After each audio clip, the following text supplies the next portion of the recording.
It's our favorite time of the week again. Time for hashtag Rising Qs, where we answer your questions. All right, let's see what the first one is.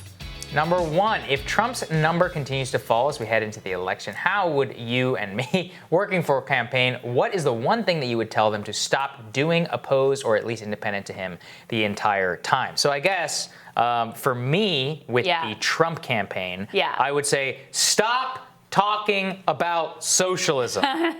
Trojan horses, and if I could get two, if you'll allow me, I would say don't mention those goddamn boats again. Yeah. I think that's like our standard team answer. Right. Stop talking about the Trojan horse for radical socialism.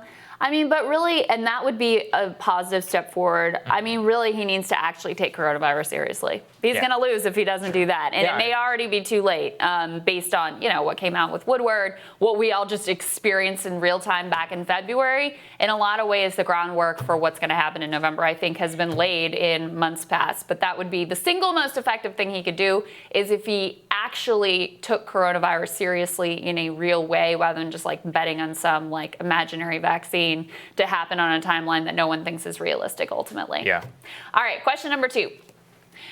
Krystal and Saagar, what would be the most controversial cabinet pick or official in the potential Biden administration? I think basically anyone super tied to Wall Street. So like Jamie Dimon, certainly Larry Summers. Any of Susan those. Rice too. I think Susan Rice. If he tries to get her Senate confirmed for something, that'll be fun. Personally controversial to me personally would be Pete Buttigieg. I think probably our audience feels that one as well. That should be controversial to the world. I think that would be like, it's fun. It would be, I think, fairly triggering for a lot of people. If Pete gets a prominent post, I fully expect he's going to get something in this administration. I mean, he came out and said, like, I want to be the bridge to It's got to be Mayor UN Pete. ambassador. So if he gets like a real position of power, then I think that's going to be a hard pill to swallow. Okay. All right, last question.